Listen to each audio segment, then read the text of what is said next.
tal? Buenos días, ¿cómo están? Feliz jueves a cada uno de ustedes. Un gran abrazo. ¿Podemos saludar? Sí, podemos sonreír. Muy bien, está mi hermano David, hermana María, hermana Reida. Qué gusto, hermana Carmencita también, hermano Augusto. Qué gusto estar siempre presentes y poder iniciar un día más. Hermana Kelly también con nosotros, hermana Manuela. Qué gusto estar juntos. Muy bien. Vamos a aprovechar al máximo el tiempo. El tema de hoy es un tema muy especial. Es un tema también que hemos escuchado, que se habla mucho también, que se escucha mucho, que también a veces se confunde mucho y es un tema muy amplio, pero vamos a tratar de ser concisos, de poder sacar al máximo el provecho y también eh, dejar también mucho más para que cada uno de nosotros pueda seguir estudiando sobre este tema. Bien, vamos a recordar un poquito. Estamos nosotros siguiendo estos 10 días de oración y estamos nosotros basándonos en 3 ejes principales. Ya estamos en el día 8, ¿verdad? Ya nos faltan solo el viernes y sábado concluimos con un hermoso programa y va a ser toda una delicia. Recordemos que estos 10 días de oración tienen un propósito especial. Uno es fortalecer la vida, la comunión con Dios, que es la oración. El otro es llevarnos a tener identidad. ¿Qué significa identidad? ¿Quiénes somos? ¿Qué hacemos? ¿Qué predicamos? Por ello está basándose en el mensaje de los 3 ángeles, que es parte o eje de la identidad de la iglesia adventista. Es un mensaje claro, un mensaje especial, que no todas las iglesias predican. Y el otro es llevarnos al trabajo misionero, a la actividad, es decir, a la acción. Por eso estamos uniendo la comunión, la identidad y la acción, la misión. Así que esto es importante que tengamos, ¿no? Y creo que estamos cumpliendo los objetivos. Personalmente, creo que nuestra comunión está fortaleciéndose, que también nuestros conocimientos sobre el mensaje de los 3 ángeles está mejorando y también creo que Dios va a proveer para que nosotros podamos ser sus instrumentos y cumplir la misión. Entonces vamos al tema de hoy. El tema de hoy titula, a ver, ¿quién se acuerda? ¿Se acuerdan, no? De hoy es la caída de Babilonia y la oración. Muy bien, la caída de Babilonia y la oración. Bien, vamos entonces a ir al centro, al versículo que nos interesa y de ahí vamos a desglosar tal vez algunos otros versículos. Vamos a abrir en Apocalipsis capítulo 14, verso 8. Vamos a hablar específicamente del mensaje del segundo ángel. Recordemos que siempre hemos escuchado el mensaje de los 3 ángeles. Son 3 mensajes especiales. El primero ya lo hemos desglosado, ya hemos hablado un poquito, aunque hay mucho más por hablar, pero específicamente se invoca a un llamado. El llamado es a adorar a aquel, el llamado es a reconocer que es Dios creador, el llamado es a recordar que viene un juicio, es un llamado al arrepentimiento también y a aceptar los méritos de Cristo. El segundo mensaje, aquí está en el verso 8, dice, otro ángel le siguió. Recordemos que estos mensajes se complementan, no se cruzan, no se anulan, no, estos mensajes se complementan. El segundo mensaje es una advertencia. Vamos a ver lo que dice. Otro ángel le siguió diciendo, a ver, ¿quién me dice qué le siguió diciendo? Ha caído Babilonia. No solo dice ha caído, hay un énfasis. A ver, ¿quién lo lee todo, por favor? Yo, hermanito. Y siguió otro ángel, un segundo, diciendo, ha caído Babilonia la grande. Todas las naciones habían bebido del vino de la furia de su inmoralidad. Muchas gracias, muchas gracias. Ha caído Babilonia, la gran ciudad, porque ha hecho beber a todas las naciones. Es una advertencia, quiere decir que Babilonia va a caer.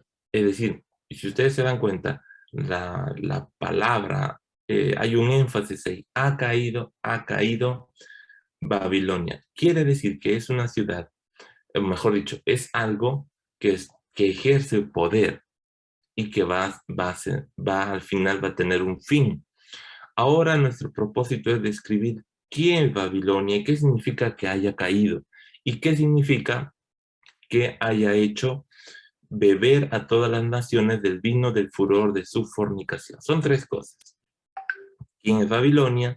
¿Qué significa que haya caído? ¿Y qué significa que haya hecho beber? Vamos entonces a describir un poquito Babilonia. ¿A qué se les viene a la mente cuando escuchan la palabra Babilonia? A la Torre de Babel, ¿Por qué? porque ahí Confusión. Dios confundió a todos los que estaban haciendo la torre y ahí vinieron todos los idiomas. De confusión viene la palabra. O sea, hermanita me dice que Babilonia es lo mismo que decir Babel. ¿Sí? Confusión. Sí, muy bien, hermana Karencita, muy bien, sí, exactamente. Babilonia viene de la palabra Babel. ¿Y dónde encontramos Babel? Podemos ir a Génesis, Génesis 6, vamos a, 11. exactamente, vamos a encontrar Génesis, ¿sí? Génesis 11. Nos vamos a encontrar en Génesis 10:10 cómo fue fundada. En Génesis 11 encontramos también la Torre de Babel, pero en Génesis 10 vamos a encontrar que fue, bueno, Nimrod fue quien fundó esta ciudad, y en Génesis 11 vamos a encontrar qué pasó con esto. Vamos a hacerlo rapidito.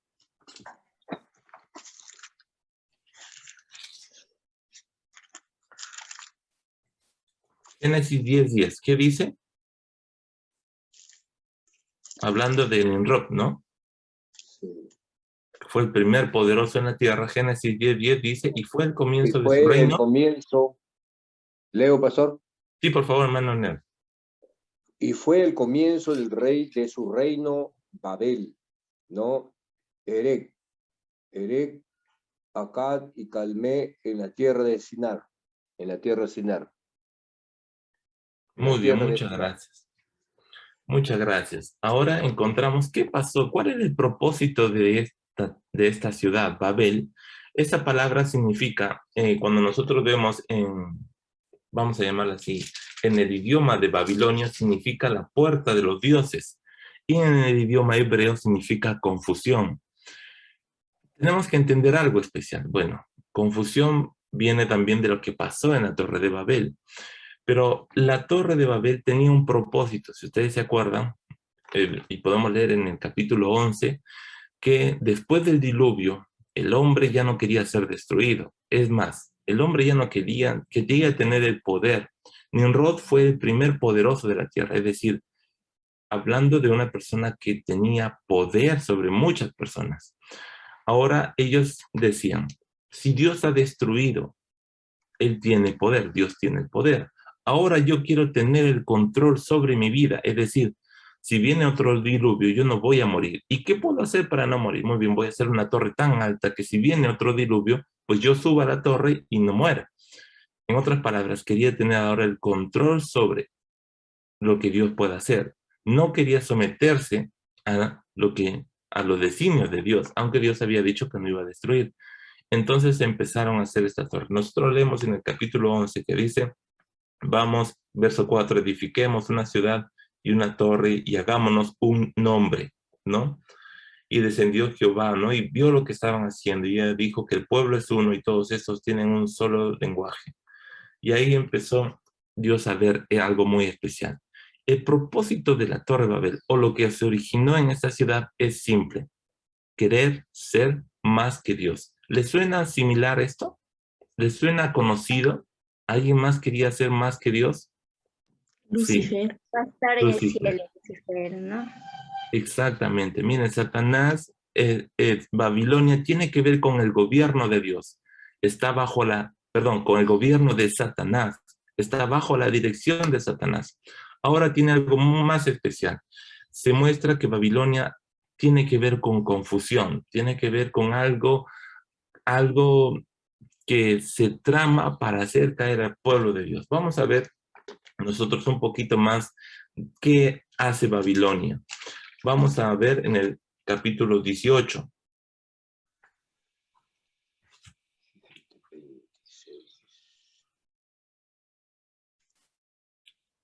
ahí dice la caída de Babilonia, ¿verdad?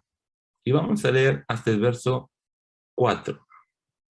18, 1 al 4. ¿Alguien que nos ayude con la lectura, por favor? Yo lo puedo leer, pastor. Por favor. Dice, después de esto vi otro ángel que descendía del cielo con gran poder. Perdón. Y la tierra fue alumbrada con su gloria. Clamó con voz potente diciendo, perdón, ha caído la gran Babilonia. Se ha convertido en habitación de demonios, en guarida de todo espíritu inmundo y en albergue de toda ave inmunda y aborrecible, porque todas las naciones han bebido el vino del furor de su fornicación. Los reyes de la tierra han fornicado con ella, y los mercaderes de la tierra se han enriquecido con el poder de sus hijos sensuales. Y oí otra voz del cielo que decía, salid de ella, pueblo mío, porque no seáis partícipes de sus pecados, ni recibáis parte de sus plagas. Muy bien, muchas gracias. Muchas gracias. Nosotros vemos aquí más características de Babilonia. Es decir, dice que es Babilonia, la gran Babilonia, ha hecho alianzas. Si ustedes se han dado cuenta, dice, las naciones han bebido, los reyes han fornicado, los mercaderes de la tierra se han enriquecido. Es decir, se nota que Babilonia tiene una característica especial. Ha hecho alianzas para enriquecerse, ha hecho alianzas con los reyes, con los mercaderes de la tierra, con los poderosos de esta tierra. Si bien cierto Apocalipsis está descrito en un sistema simbólico, son simbolismos, porque Babilonia, recordemos que Babilonia ya fue destruida en el siglo I después de Cristo, es decir, actualmente no hay una Babilonia literal, sí podemos ir ver restos, ¿no? Pero no hay la Babilonia, por ejemplo, de los tiempos, tampoco podemos decir de los tiempos de Daniel, ¿no? Algunos dirían, pastor, pero es la Babilonia del tiempo de Daniel. Esa Babilonia ya fue destruida. Y también tiene que ver con lo que pasó ahí en Babilonia. Pero aquí las características nos muestran algo más especial. Babilonia representa al orgullo, a la arrogancia, materialismo, a la ostentación, al engaño y a la persecución. El folleto también nos muestra, y también el Espíritu de Profecía nos muestra que claramente Babilonia representa un sistema religioso que distorsiona las escrituras y se centra en enseñanzas humanas. Es un sistema religioso que ha hecho alianzas con el poder político. Primera característica. Segunda característica. Tiene el vino del furor de su fornicación. ¿Qué es esto? Son falsas doctrinas. Vamos a ver algún versículo para ayudarnos con esto.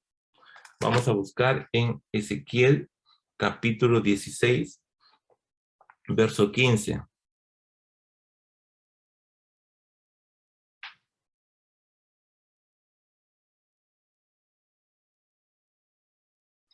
Nosotros vamos a entender que siempre la iglesia y el pueblo de Dios ha habido un lenguaje simbólico. La iglesia o el pueblo de Dios era tomado como la mujer.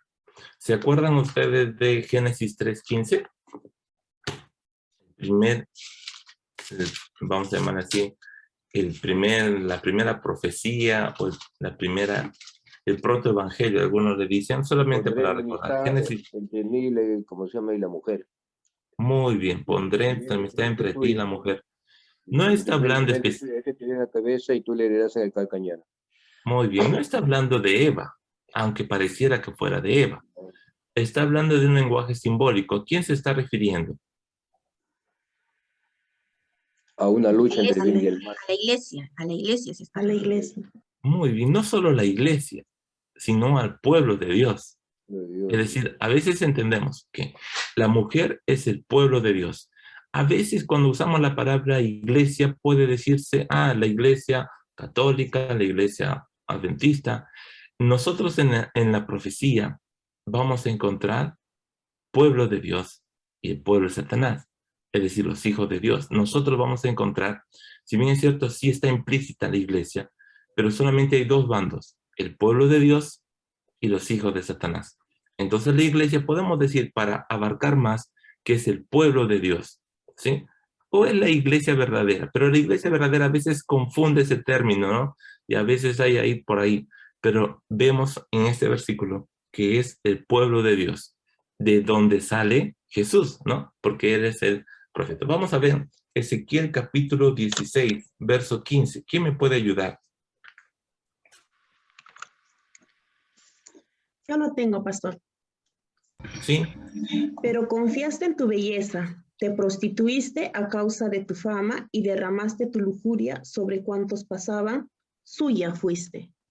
Así es. Muy bien. Qué claro, ¿no? Verso 22, todavía, más fuerte todavía, Manuel.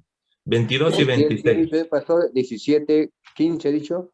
Ezequiel 17, 15. Ezequiel Ay, cómo 16, interrumpe. 16, 22. No, manito, está bien, todos podemos aquí preguntar, no hay problema, todos aprendemos. 16, 22. ¿Qué dice? Y con todas tus abominaciones y tus fornicaciones no te has acordado de los días de tu juventud, cuando estabas desnuda y descubierta, cuando estabas envuelta en tu sangre. Muy bien, miren, y si nosotros seguimos leyendo este capítulo, muestra claramente qué significa la fornicación del pueblo de Dios. Nosotros vamos a ver, por ejemplo, en el verso 24, te edificaste lugares altos, te hiciste saltar en las plazas, en toda cabeza de camino edificaste lugar alto, hiciste abominable tu hermosura, te ofreciste a cuantos pasaban, fornicaste con los hijos de Egipto, tus vecinos, y habla todo lo que hicieron, te entregaste a sus dioses. ¿Qué significa la fornicación en el lenguaje bíblico? Significa dejar la verdad, mejor dicho, dejar a Dios y hacer, vamos a llamar así, adoptar o dejarse llevar por doctrinas falsas. Está hablando del pueblo de Jerusalén, el pueblo de Dios que se había contaminado ¿con qué? Ellos habían adoptado la religión de Egipto, la religión de Babilonia, la religión de los filisteos. Ellos empezaron y contaminaron ese culto agradable a Dios, lo contaminaron con la adoración a Baal, con la adoración a Astarot, con la adoración a la diosa del amor. Es decir, contaminaron ese mensaje puro o esa adoración pura a Dios, la contaminaron con todo lo que nosotros ya sabemos que hicieron. Está claro que aquí en Apocalipsis también habla de esto. Es decir, ¿qué es la fornicación en el mensaje del segundo ángel? Es un mensaje distorsionado. Es un evangelio cambiado, es decir, contaminado. Ahora, ¿qué se refiere con evangelio contaminado? Tenemos que entender que la palabra de Dios es una, es verdad, no se puede cambiar. Pero esta fornicación quiere decir que ha habido cambios en la palabra de Dios. No solo eso, sino ha habido cambios en el mensaje de salvación y ha habido cambios en la forma de salvación. Y aquí nosotros tenemos que decirlo claramente.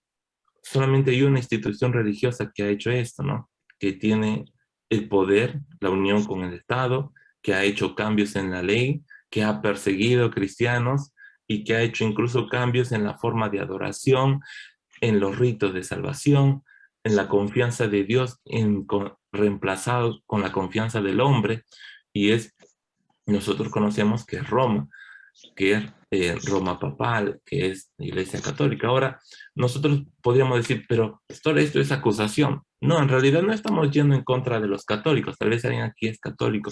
No estamos yendo en contra de los católicos. Estamos hablando de la descripción que da la profecía y que describe el sistema de la Iglesia Católica. ¿Por qué?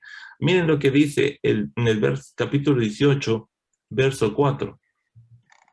Dice, salid de ella, Pueblo mío. pueblo mío. Quiere decir, aquí les voy a, tal vez alguien por ahí se asombre de lo que les voy a decir. ¿No? Alguien se asombre, pero Babilonia representa toda unión político-religiosa que tiene un lenguaje o que tiene una doctrina contaminada. Quiere decir que puede ser que no solamente la Iglesia Católica, no solamente el sistema católico tenga esto o esté inmerso en esto. Puede ser que también nosotros en algún momento podamos tener una doctrina contaminada y también podríamos ser parte de Babilonia. Es decir, cuando voy a hacerles tal vez el contexto de lo que les estoy diciendo. Mateo capítulo 24. Cuando Jesús muestra las señales de su venida, hay una señal que se repite hasta 4 veces. ¿Saben cuál es? Los terremotos, las guerras lo dice una vez. Las pestes también lo dice una vez. Pero hay una señal que lo repite hasta 3 y 4 veces de manera implícita. La primera señal, ¿cuál es? La que dice el verso 4.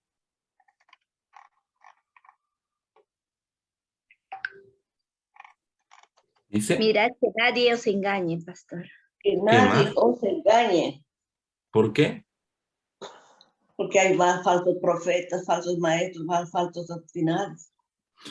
Muy bien, si ustedes leen en el verso 11, dice, repite, muchos falsos profetas se levantarán y engañarán a muchos otros. En el verso 24 también se repite, porque se levantarán falsos cristos y falsos profetas y harán señales y prodigios, de tal manera que engañarán aún a los escogidos. ¿Qué les quiero decir? Que lo que va a pasar en el tiempo final, o ya va a pasar ahora, o esto está a puertas, o esto ya lo vemos incluso desde que Jesús ascendió, ya había falsos maestros. Pero si ustedes se dan cuenta, hay un énfasis ahí en estas señales. Jesús nos advierte, la primera señal que nos advierte es los falsos maestros. Lo repite a la mitad de su descripción y lo dice al último. ¿No será que la señal, a veces nosotros estamos más preocupados por otras señales, ¿verdad? Por el terremoto y la guerra, dice, esto es la señal. Pero la señal más específica a la cual Jesús le dio más énfasis es el engaño, las falsas doctrinas y los falsos maestros. ¿Qué les quiero decir? Que Satanás sabe cómo destruir al pueblo de Dios, cómo hacerlo caer. Y la mayor arma de Satanás es el engaño. Y el engaño de Satanás no es un engaño así, vamos a llamar así, fácil de descubrir. Es un engaño solapado. Es un engaño disimulado. ¿Con qué creen que nos va a engañar Satanás? No es con la teoría de la evolución. Nos va a engañar con un mensaje bíblico distorsionado.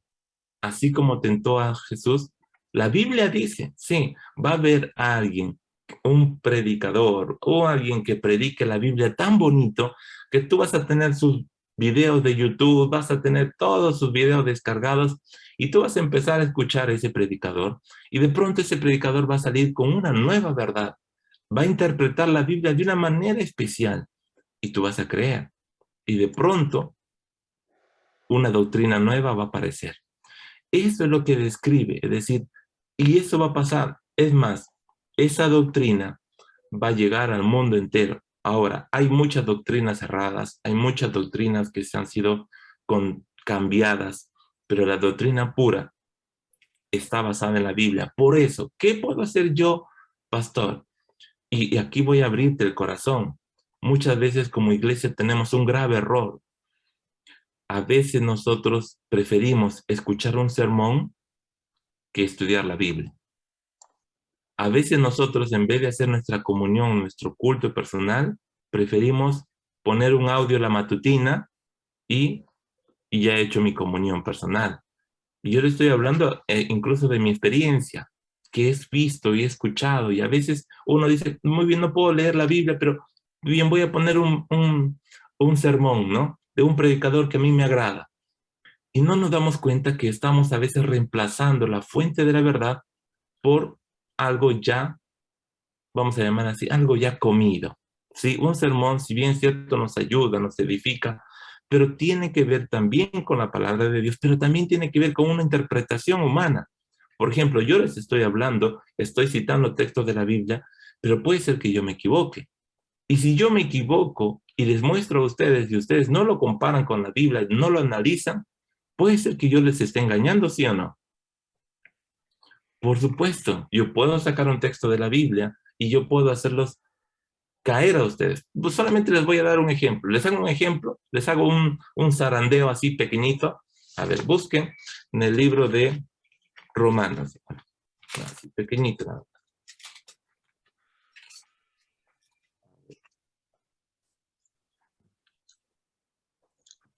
¿Quién escribió el libro de Romanos?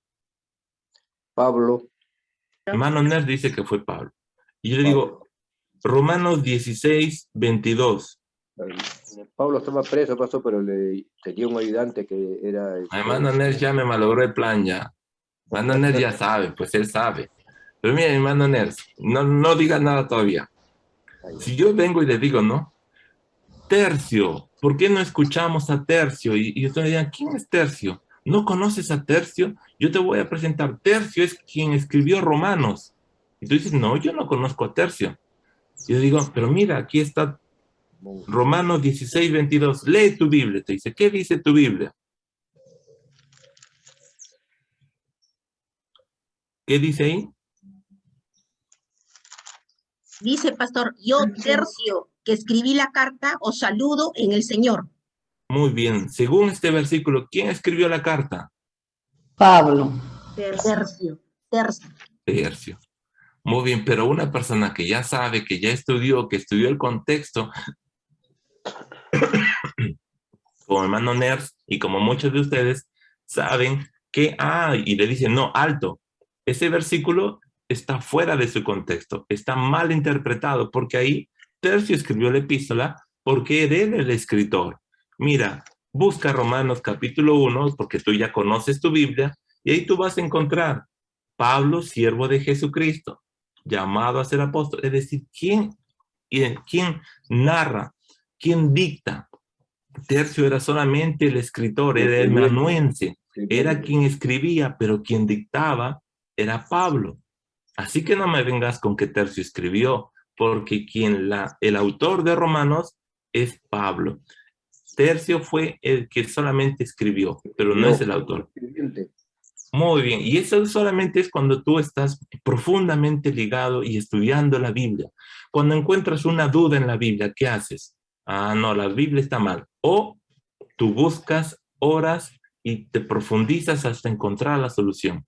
Saben, aquí hay un llamado. El mensaje del segundo ángel, si bien es cierto, nos indica que va a caer Babilonia, que va a caer este sistema religioso y que todas las naciones van a caer con él, las naciones que beban de su fornicación o que acepten su mensaje.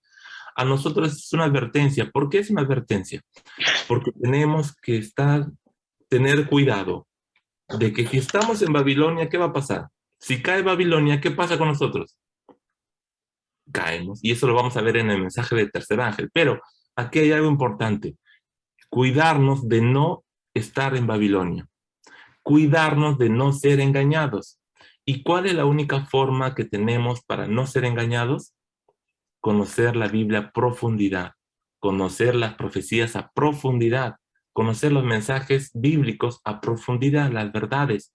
Hoy hay muchos textos que dicen, ¿no? Yo te voy a probar que el infierno existe y te saca un texto. Yo te voy a probar que no importa lo que comas y te sacan un texto. Es decir, pero uno no interpreta la Biblia así nomás. Tiene que leerla en su contexto y tiene que profundizar. Necesitamos más hondarnos en la Biblia. Bien, queridos hermanos, el tiempo es corto. No quiero pasarme mucho más de lo que ya se ha dado. Mañana vamos a hablar un poquito más. Solo quiero hacerte una invitación. ¿Tú crees que nosotros como iglesia nos estamos preparando y tenemos el profundo conocimiento de la Biblia como para no ser engañados? ¿Tú crees que como iglesia, estoy hablando de Iglesia Canadá ahora, ¿no? Solamente nosotros estemos aferrados tanto a la Biblia y estemos estudiando asiduamente? ¿O tú crees que estemos descuidando el estudio de la Biblia? Quiero decirte que como pastor estoy un poco preocupado, no por la Iglesia Canadá, sino por la iglesia en general. Como pastor estamos preocupados. Se hizo una encuesta hace aproximadamente 15 años, un poco más, de si la iglesia leía o no la Biblia. Y se dieron cuenta que solamente el 20% de la iglesia leía su Biblia, incluidos pastores. Sí, a veces los pastores no leemos la Biblia, nos cae también. Sí, somos humanos luchando. y era necesario que la iglesia vuelva a leer la Biblia. Por eso salió un plan, el plan de reavivados por su palabra, buscando que la iglesia estudie más su Biblia. No sé cuántos hayan estudiado hoy ya su capítulo, pero quiere decirles, ahora no solamente es leerlo, sino estudiarlo. Por eso estamos planificando tener 40 días de entrenamiento, donde vamos a poder aprender a estudiar la Biblia, aprender a discernir, aprender a poder interpretarla, aprender a fortalecer nuestra comunión y cumplir la misión. Así que esto estamos programándoles para que terminando los 10 días podamos darle.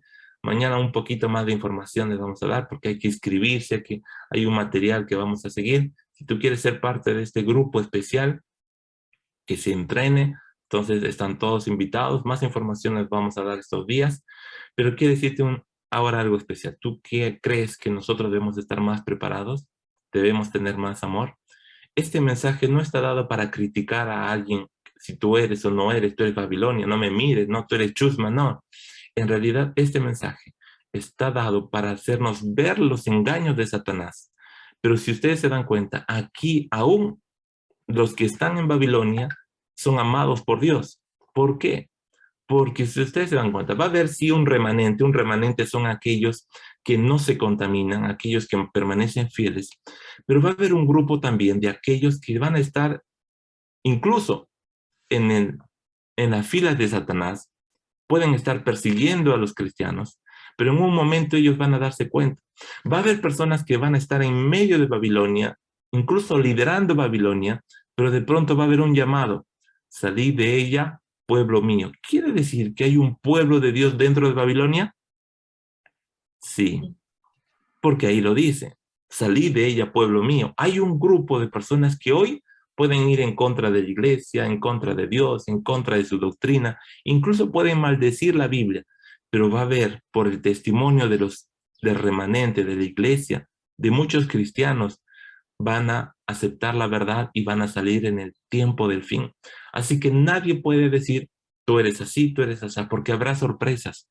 Y es más, te digo otra sorpresa que debemos de cuidarnos.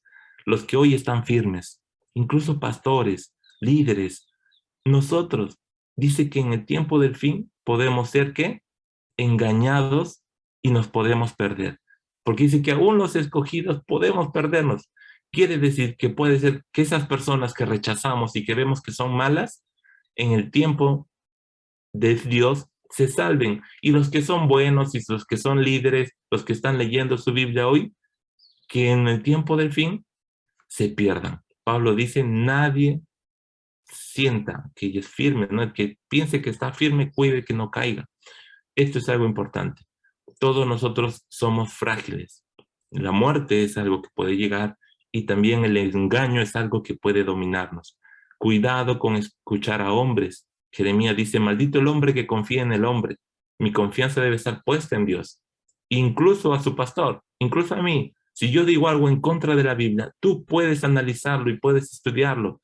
Nada de lo que dice un hombre, palabra de hombre, puede ir en contra de lo que es la palabra de Dios. Así que yo te pregunto, ¿quieres aferrarte más a la Biblia? ¿Estás más firme y preparado para no caer en el engaño? ¿Qué te parece si oramos? ¿Sí? Junto con todos los pedidos que hemos estado haciendo en la semana, vamos a orar. Oramos. Dios, muchas gracias por darnos tu palabra, por permitirnos, Señor, aprender. Señor, hay una advertencia.